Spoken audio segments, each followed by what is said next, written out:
Okay, so we're recording now. All right, great. So the first point we wanted to go over was why we go about creating CSCD.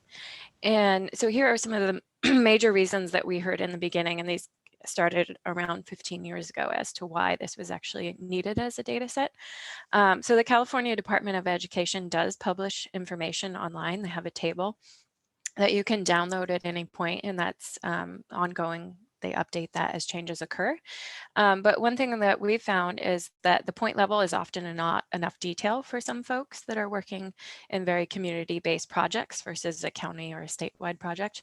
And there are also times where it's been inaccurate, and those inaccuracies can happen for a number of reasons. Sometimes the school reports like a mailing address or a PO box instead of the actual physical address where the school is located and serving students. So those were two main reasons. Another reason for the creation of the database was that a lot of people were starting to find they needed to know the entire extent of the campus. If you think of a high school, oftentimes they're taking up quite a large amount of space. They have recreational fields or stadiums and things. And so a point often doesn't represent well the entire acreage or coverage of that school. And also sometimes it's important to see that variance in size across different types of communities. Another thing that offered through the database is the actual vetting of going through each of those polygons, making sure they're at the correct location and that they're accurately represented, whereas CDE, I believe, is more reporting what the schools tell them. So we've gone through and done that extra accuracy check. And then the last piece is that we're looking for lands in terms of ownership, being rented or leased or otherwise used for public education. So it may be that the school owns the property. In some charter instances, they might be using another space that they've leased or rented. And so we're trying to incorporate those into the data also. So those were some of the major reasons that we found we needed to create a database like CSCD. So the general timeline, like I mentioned, back in the late 90s to the early 2000s, there were three primary uses where folks were coming to us repeatedly and saying that it would be helpful to have this information. In the Central Valley, there were efforts to look at pesticide use and how overspray was affecting schools, proximity to tobacco sales, in particular for youth and high school, middle school ages that are more vulnerable to addiction if they start smoking early. And then also for the enforcement of physical education requirements, where schools are supposed to be providing physical education, but may not always have the space to actually have those activities or need other resources to provide that. Then for 2 years, we worked with Stanford University to conduct a pilot project. And what we wanted to do was look at existing data that was already out there, but wasn't statewide in the extent. So go out and collect what was already there and see how good it was, if that was going to be useful. Try to develop data in some areas to learn what was going to be difficult to do in the project, what nuances would come up, what problems we might have. We also launched Map Collaborator, which we'll show later and talk about a few different times, but that's a way for folks who don't use GIS themselves to interact and view the data. And then we also came up with a plan for what it would take to roll out to the statewide effort. So taking everything we learned in the pilot, how much time and effort do we think was going to be needed to make this a feasible data set? Thankfully, we did get funded for that. It came through a tobacco resource, and they were funding a grant to look at sale of tobacco near youth, and they felt it was important to have the school campus information. So working with Stanford, we secured a TRDP grant, and that led to the first development of the database. So we went through and developed all of the schools, both at a point and a polygon layer, and we'll talk about that more later. We also created a user manual, so folks who are using the data feel like they have a lot of background and information as to how the data is created, what sources are used, problems or highlights within the data. We also have a website, so folks want to grab the data. It's free and easy to use. And then we updated the Map Collaborator so that folks were able to see it online and have new tools to interact with the information and tell us where we might have something that needs to be corrected or improved. And then most recently, so our first release was in 2016. Then I believe it's 2018, we added 2 new layers. One was California community colleges across the state. So this is all the community college listed on the register that's in the user manual, but all of their remote campuses also. So oftentimes community colleges have 3 to 5, sometimes 6 or 7 remote locations. So we try to track all of those down. And we've also added university lands. The caveat there being that we've only focused on those with housing for 250 or more students. Unfortunately, I'm not quite sure why the funder had that interest, so it's a little hard for me to speak to that, but that's what we've been able to do with the funding available on that. So ideally, we would expand that university lands in the future.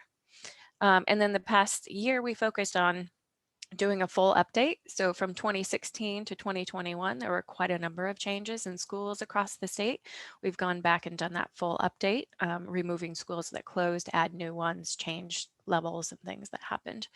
And then we also added a new layer, which came from interest out of the Change Zuckerberg initiative. They wanted to know where districts or superintendents own lands, but they weren't actively having a school participate on them.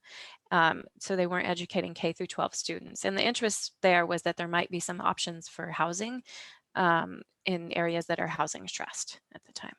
So we'll go through all of these different pieces in more detail, but that's the overview of how the data has migrated over the past few years.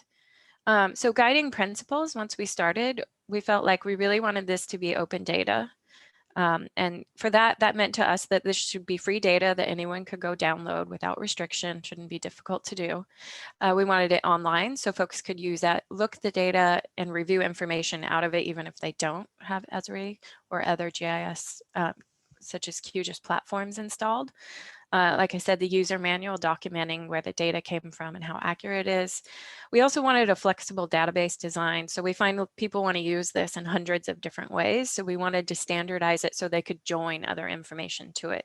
So you can join information like from the DataQuest application on enrollment of students, free and reduced lunch, English learners. So any of those types of attributes should join in pretty seamlessly. And then we also wanted to engage with users so they could tell us if we could change the structure of the database to better fit their needs, if we got a school wrong and they wanted to give us information on correcting that. So those were for us sort of guiding principles on making sure this was open data. In terms of the structure of the data, we had some major decisions to make. The first one was how we were going to actually define the school. And ultimately, we went with what we call a parcel ownership. So looking at the map here, you can see this middle image. The assessor has assigned the fact that this entire lot or parcel is owned by the school district. So if you were just to look at the aerial imagery, you might not include this area over here. This might be solar panels or bleachers, I'm not sure which, and then some open space. We went back and forth, we talked to some of the users, and it was really felt that the land was technically owned for the educational purposes. It could be built out, and it was most logical and helpful to users to include that entire area. So you would end up something like this, where it's obviously a pretty typical campus, straightforward to look at in the aerial, just removing the street. But in cases like this, you are going to get this excess area, but it is owned by the district. Another issue that very quickly came up and was a little bit surprising at first, but does make perfect sense, is this image on the right, where you have multiple schools operating on one location. This could be instances where you have charter schools embedded with other schools. You often find middle and high schools in some communities are on a shared campus. And what we found was that pretty quickly, we weren't going to be able to divide these out. Like initially, we thought maybe we can divide the elementary from the middle school, but quickly you realize they're probably sharing the playground, or they might be sharing the gymnasium or the fields. And so we realized quickly that we were just going to go with the approach that if there are 5 schools located here, they're each going to be represented as the entire polygon. So that's where we end up with these stacked polygons, but then also these points to help illustrate that there's more than one school happening here. So that ends up with us creating 3 layers. We have the individual stacked polygons, where you can see here there are actually 5 polygons on top of each other. Then you also have just the presence layer of there's just a school here, yes or no. And then we have the center points, and we'll go through why we have those a bit more later. On the technical side, it's in an ESRI Geo database. That means we have 3 individual feature classes, and those are the 3 I just talked about, where one school equals 1 polygon. We also have a layer of just there's a school there or not, so a presence or absence, which we call school property. And then we have the point layer showing it. So this can be viewed in ESRI software. It can be viewed in QGIS. And then also, like I said, we have Map Collaborator for those folks who don't use desktop GIS platforms. So again, here's an illustration of those 3 layers. So if you have the presence or absence of a school on a property, what you would do if you were to identify this school property, you would see that it's not going to give you the name because there could be any number of schools, but it's going to tell you there is a school here. The size of this polygon is 20 acres and there are 2 schools operating on that school. So if you're looking at some calculation that you want to include acreage, this is the layer to use because you would only count this property 1 time. Whereas if you wanted to look and say, okay, tell me all of the schools that are impacted by something in this area, this is actually 2 schools. You can look at our school's current stacked layer, and for each individual school that CDE reports, you will find a polygon that's stacked. So in this same example, here we said we have 2 schools operating. Here we have 2 polygons, one on top of the other. One is Arroyo Grande High, and the other one, I can't quite read, but they're both the identical 20 acres. But if you were to identify this area on the map, you would get it to return both of those. And then lastly, we have the point layer, where you can see we've slightly shifted these so that if you are interested in just points for your analysis or other reasons, you can represent that same information from the stack schools as centroids so that it's clear there are 2 schools operating here. Another interesting thing that we didn't initially expect but found in the pilot quite school was how we were going to define a school. And what we ended up landing on was looking at CDE's most current list of schools, and we were going to take active and pending schools. CDE reports also on schools that have closed over time, and so we've decided that that probably wasn't worth the effort to maintain, and so we only select out and filter those that are active or pending. We also check the Bureau of Indian Affairs site for their active schools and add those to the database. So what this means that we don't include first most is private schools. CDE does have a list of private schools. The last time I checked, I believe it was those private schools with 6 or more students. And really, we haven't gone through the creation of that layer due to lack of funding. It's one that we would potentially do in the future if there were users and funding to support that. It doesn't include homeschools for both privacy reasons and the information's not reported from CDE on who's homeschooling with address or locational information. In pre-COVID times, we did not report on virtual schools, and we still do not include those schools that are predominantly educating through virtual means because those tend to be a small like business office versus an actual campus. And we are not going through and identifying the adult or pre-K schools. We're only doing K through 12 public education. The other layers that we've included in the database over time are, like I mentioned, the California community colleges are now included with all of their campuses, universities that are 4-year and housing of 250 or more students provided on the campus. And then also this new layer that we added this year on lands that are owned in educational or state purposes, but don't have an active school on them.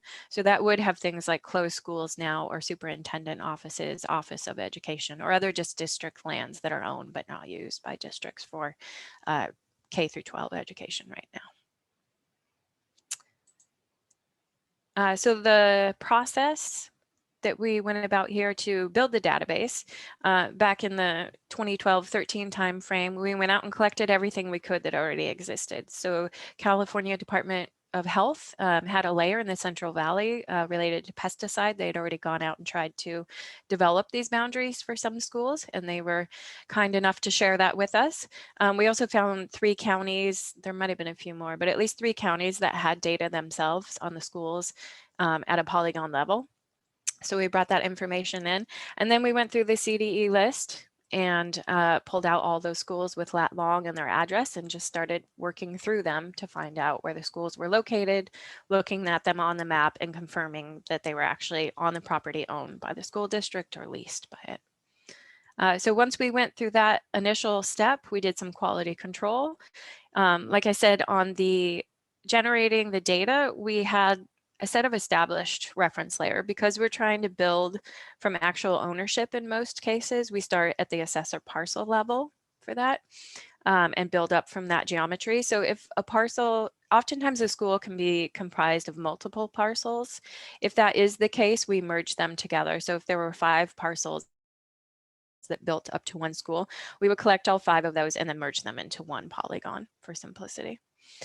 We also look at aerial imagery just to make sure things check out. We can also drop into Street View to see what's going on if there's an odd case that we can't sort out, if something doesn't quite look right, or if there's missing data. Sometimes the assessor information is blank. And then we also use local data. In particular, LA County had some really good information on land use and land types that helped guide us to find schools that were missing or mislocated by CDE. And then again, we went through a quality control and assurance process where we just pick random sets of it, have different folks on staff check them and make sure that they come up with the same results if they were to build the data again. And then once you have all the polygons, we needed to figure out what sort of attributes we were going to give those polygons. So what information do people want to know about the schools? And so our criteria became something that we wanted it to all come from a reliable statewide source. So any of the attributes you find, like the school name, the grades they're serving, the district they're in, that information all comes from California Department of Education. So when we download their initial roster of all the schools, it includes those attributes and we join those in as is. We standardize any little nuances in the data. So if it's elementary is sometimes ELM versus spelled out elementary, we standardize. And if there are really in particular difficult errors that cause confusion, we might fix those. But otherwise we're taking the data from Department of Education with minimal standardizing of attributes so you can filter reliably. We wanted the process of attaching the attributes to be really efficient. So CDE is already collecting this information. They're going to have the most accurate. There was no need for us to try to go out and contact or research any of these attributes they already had. And then we also wanted it to be really flexible. So we know it's going to get used in a lot of different subject domains. And so we wanted one reliable way that folks could join information to it if they wanted to look at, for example, enrollment by race and ethnicity. So what we do is we make sure the CDS code, which is the state code for each school, is reliably in each of the school records. And that way, any data set that you find that has the CDS code, which most will for public education or is fairly simple to join in, allows for a seamless join into our data. So you can attach your own attributes to the data as you need. And then for the California community colleges and university layers, we have the IPEDS code that's used for those as unique identifiers. So this is just a quick view, no need to read through them all, but these are the different fields that we have in the, each school has these, and then a description of what they are. The 2 that are highlighted here are the ones that are new to this release. So in the past, we only had the grades served, but we found that folks wanted both grades served and grades offered, which are reported by CDE. So we include those both. They're a bit confusing, but we do have documentation that links through the manual about the differences and the similarities between those 2 layers. But they are reported just from CDE. We don't change those at all. And then also some GIS users, including ourselves, found it was helpful to know if they were multi-part polygons. You do have schools with 2 campuses across the city from each other. And so this is a GIS field for those working in it, knowing when you have polygons that span different geographies that are not attached. So these are some of the major obstacles or issues that we had in developing the data. Some of them, most we learned through the pilot, and then a few others as we reached out across the state in the resolutions. So like I said, the first one was the shared campus. So when a middle and a elementary school are on the same plot of land, it's really next to impossible for us to inform where that should be split. So we just have a stacked school. The next one we haven't talked about yet, which is charter schools. They can be very easy or very difficult to define. A lot of them are embedded at the same location of, say, an existing traditional high school, but others might be on a university campus. Some are in sort of like a strip mall area. Some are actually in proper malls. So they can be really hard to define. So our first thing is that each one of those is flagged. One of the attributes from the previous slide was, is it a charter school, yes or no? So if charter school is yes, we go with the assessor parcel unless we can find some sort of reliable information. Some charter schools have like a campus map that helps us better narrow down what part of a university they might function on. Some are actually on Department of Defense lands, or which suite within a strip mall. So that information is used if we have it. And we also put notes, and we've clearly noted in the documentation and in the manual that you should really use caution with charter schools, in particular if you're looking at the area, because it's really hard to know what portions of that property they're using or not.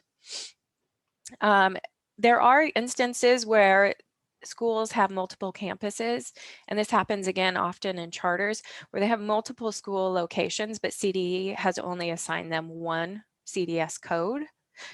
So that's just something to be aware of in the use of the database. Sometimes you might expect one school, but you could get 3 or 4 if CDE has only, Department of Education has only assigned them one CDS code. And then we're also using, like I said, assessor parcel data, which could mean that there might be undeveloped lands included, and that's just something to be aware of. And then lastly is the layer that I noted we just released with this new one, which is school lands that don't have active K through 12 education. So those could be things like a bus barn, district office, some have facilities for storage, vacant lots, and others. And so there were a lot of folks interested, some wildfire response, some COVID response. Some of the state agencies felt they might make use of those lands if they knew where they were. So that's why those have been reported now. All right, so just another quick question for folks in the audience is, if you were to use the CSCD database, if you see yourself using that to just sort of explore it in a desktop GIS environment like ESRI, ArcMap, ArcPro, or QGIS, if you think you would be more likely to look at it online or in a table. So if you're able to answer just in the chat what you think you might be most likely to use it in terms of platforms. I'll give folks a minute there, and then Anjali, once you get a few responses, if you want to let me know what the trends look like.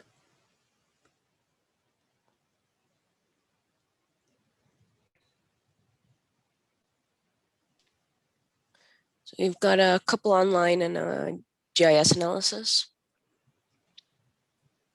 Alrighty, very good. So I think that works well. The first one we have is online. So I've noted a few times that we have something called Map Collaborator. And so we'll look at that actually online now. So this is, it has a couple purposes. One being for folks who don't want to use GIS or just need quick information and don't want to even load up GIS perhaps, even if they have it. And then another instance for this would be if you found something's wrong with the data. If you give us feedback, as soon as we're able, given funding, we go through those feedback comments and make any appropriate changes. So let's take, one more slide. So when you look at Map Collaborator, it allows you to see the boundary, as you'll see here, and then it also allows you to drop in. So these two, this blue box corresponds here if you wanted to look at the bird's eye view, and then also like this red area here would be what it looks like in street view. So if you have questions or you want to review a school and you think it's not quite accurate, it allows you to do those two elements. So this is what the application looks like in Map Collaborator. You have a number of layers you can turn on or off, so you can look at the schools as we have here at points, but also if you were to zoom all the way in on a location, you can start to see now, you could have the points or you could have the boundaries. If you were to click on it, it tells you the school. If there are multiple schools here, it will list them all in a row. Let's see if I can find one with multiple, probably not in this area. Let's go up in here.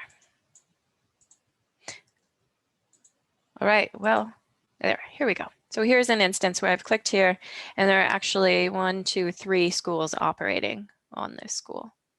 If you're interested, some of the tobacco research that we've worked on with Stanford has involved looking at buffers of 500 and 1,000 feet. So those could be turned off or on if you're interested here. And then you can also look at the university lands. Let's see, up in Santa Clara, and community colleges. So those can all be turned on or off as you desire. You can work with the transparency if you want to see different elements, change your base map. So pretty standard options for an online map. We do also have some reference layers for folks that they found to be helpful if you want to look at the school district boundaries and then some basic jurisdictions. On the side, if you want, this leads you to where you can go get the data if you decide you actually want to download it, information on the sources. You can search for specific locations. So if you wanted to go to any one particular city, like Arcata, you can pop over there and look at that. And then the other element I talked about would be feedback. So if you decided that something was wrong, you could, so if I'll do an example here. If I wanted to drop this note here, you'll see it drop the little clip. You can tell me what kind it is of an edit. So is it location, name, website, other? You can say a school here is here. You are missing a school here. If you want, you can fill out your contact info and save it. What that does is then, well, I don't want to do that now, but once that's submitted, it will then appear on the notes. So you'll see it as pending. And then once one of us on staff has time, we'll either accept or decline your edit. That will send you an email with notes as to if it was accepted, when you can expect to see it in a release. If it's declined, the reason we're not able to accept your edit. So in this instance, maybe I write back and say, this is a private school. We don't actually accept those edits, but thanks for your contribution. Or if it is one, I would say, thanks for your edit. We've added it. We plan to have that in our release on X date. So that's sort of the overall overview of uses of Map Collaborator. It's one of the sort of easier ways to pop in if you're just interested in the location of a school and knowing where it's at. And it's also, it is a shareable link. Let me show you one thing here. So if I were to have these layers on, and let's go to map. You can share with this link here. If you were to copy and paste this link in an email, the person who receives that URL, when they click it, they will be zoomed to this exact location. These layers will be turned on. If you were to have an identify window open, those would show also. So it's a nice way to say, oh, I have something on screen and I want to share it with someone else, but I don't want to have to tell them, search for this school, identify this, turn this layer on or off. You can just use the shareable link and then they'll be able to see that exactly as you're seeing on screen. So that's the overview of how it's used in Map Collaborator. You can actually, one last note is if you wanted to draw an actual polygon of where a school is, you can. But we find most folks are just more comfortable dropping a pinpoint with a note on the map. So feel free, if you have questions, to drop those in the chat and Angelique can let me know on Map Collaborator. Otherwise, I will shift over and show folks what this looks like in Arc Pro. Alrighty, so it should look familiar here. And we're on the Arc Pro platform. It's a geodatabase. So the future classes could be read in both QGIS or ArcMap also, if you're interested. So I've zoomed to an area here. I wanted to show, I have some transparency showing, but you can start to see here that there are actually 2 schools operating on this site. So if you were to identify this area of the map, I'll be a bit slow with the screen share. But you can start to see the property. There are 3 schools operating on this location. Here's one school, which is Red Bluff Union Elementary. And then you have the second of the community day school. And these are all the attributes that we talked about. So in this instance, you can see the number. Let me see if this one's a little easier.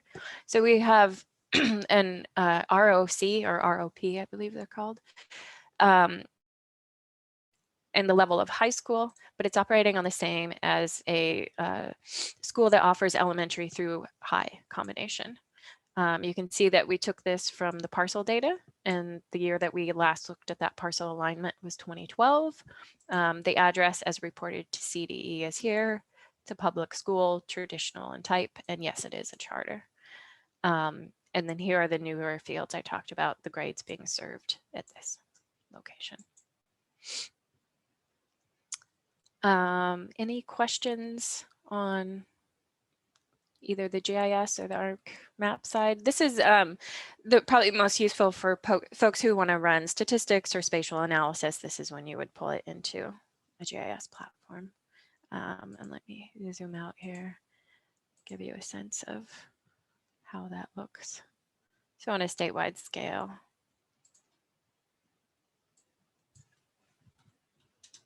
You can start to see the clustering of schools here.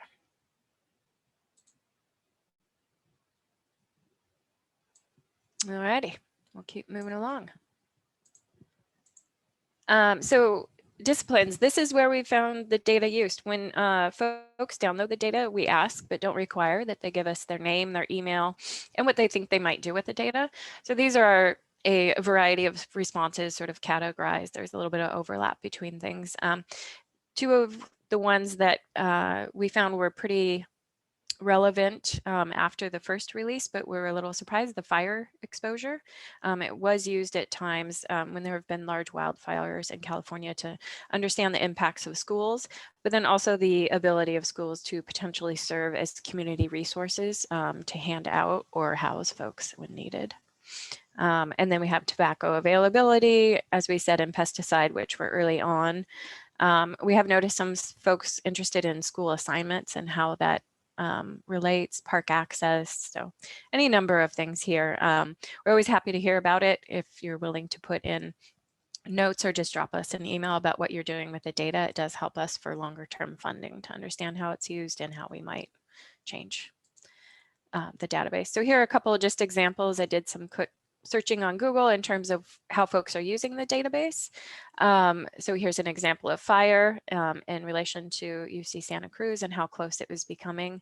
Their fumigation over here for Kern County, and then some stats where folks were looking at location of, so within 2,500 feet of active oil and gas wells. Another example here. I have noticed a fair number of cities or counties, including it in their general plan maps.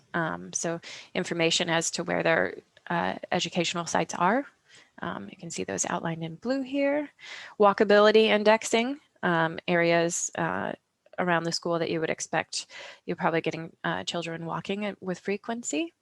And then some school planning itself. So looking at a school for, I think they're revamping this school site, and so they just started from the initial boundary maps as identifier information, and also looking at other local schools in the areas and how they compared.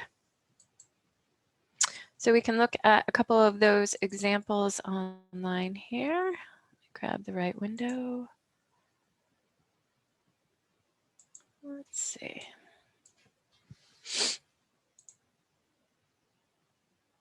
Well, I'll just grab the link from here. So here's one of the examples I showed on the quick images in a city where they're looking at toxic emissions near school sites. So this is an ESRI store map where they've brought in the information. So you can see they have the dialogue. The green here are the school boundaries according to CSCD. And then you can see they start to zoom in and tell the story in more animated fashion to engage with the users. Videos and things on the side. A second one is the California Health Assessment Tool. So this is a California site geared at looking at where tobacco is being sold near students and school locations. So let's go ahead and I'll start by giving you an example here. I'm going to zoom into San Francisco City and turn on the school boundaries. So again, here in this orange color, we have the school boundaries. So you can see the two schools operating here with their level and grades served. And the red points here are the tobacco retailers near them. And so for tobacco, oftentimes we're looking at the 500 and 1,000 foot buffers. And what this site is doing is taking the information from the schools themselves and the boundaries. You can see the buffers are not just standard circular, they're actually buffering the campus itself boundary. And so when you have a larger school, if you were to have a point here, your buffer would be much smaller. So it's important to start from that actual boundary of the school versus just one point. But when you select one of the geographic locations, you also get this update on the side here. So you're getting information that there are 695 retailers in the county/city of San Francisco. And then within that same area, you get 123 schools. This is the breakdown here by the type of high, middle, elementary. And then also importantly here is the number of schools that have a tobacco retailer within 500 feet. So you start to see in the city of San Francisco that 82% of those schools are having someone sell tobacco within 1,000 feet of their school. So you can look at this at a variety of different geographic levels. We can do city, we could do county, zip code. You can also search by the actual school name. So I'll just grab one here. And so you can see this is the school that we've selected. These are the retailers and a buffer of a half mile around them. So you can start to see these numbers visually on the screen. And then also you can identify the retailer information that we're able to display online. So those are two examples there of where we've seen the data used predominantly more in web mapping. And then looking ahead, we've only been able to generate this data through one-time funding opportunities. So there's been definitely a health enforcement element that's helped fund this through tobacco. There's also a bit of money that's come through housing potential to fund it. And California State Parks is also interested. They look at joint use site ability, so where we can place physical recreation and local activities on schools. That means that we don't have ongoing funding for maintenance or updates. What we do is we keep a log of contributions and information that comes in. So we did have a gap in funding, but as soon as we had our next funding source come in, we already had our log of work that needed to be done. And so we're able to push that out pretty quickly. And then ideally, we think that we would release the database 1 to 2 times a year if we did have the funding available. And that would just be the basic maintenance of the data, adding new schools, closing ones that close out. Charter schools tend to open and close quite quickly in some instances. And then also we might consider, if folks wanted, we could expand the database to include maybe all universities. We could include some virtual schools that might make sense and or private. And so here are just a list of different resources. A lot of these I've talked about today in the call, and I believe Anjali hopefully was able to record this so you could see that. And then there's also an email here at the bottom that you can reach out with any questions that you might have. So with that, I was going to move to questions, comments, suggestions here. And then if you wouldn't mind in the chat, just letting us know if you think the webinar was too much detail, not enough, about right, or any other comments and feedback, definitely welcome. But I'll go back to this slide in case folks want to jot any of that down, and feel free to either unmute yourself or use the chat for any questions. Thanks, Amanda, and the rest of Green Info. I think that was very helpful. I obviously was very interested in the sort of the CVAT portion of it and working with Stanford. So yeah, so thanks again for putting this on today. I appreciate it. Yes, very, very happy to do that. Yeah. Feel free to reach out as you have any questions, and hopefully have a bit better of understanding now of the background of the data that helps drive the CVAT application. Yeah, it was very helpful to see how, you know, I wasn't quite sure where the linkages were coming in from CDE, so that's very helpful. Yeah, and we have, you know, we've definitely had communications with CDE, and they've been supportive of this. I don't know that they have funding per se to help maintain it at times, but we have worked with them and have had a good working relationship. Any information that we learn and glean from this, we do feedback openly to CDE also if they wanted to update records. Great. All right. Well, thank you so much. Yeah, anytime. Have a great afternoon. Bye. All right.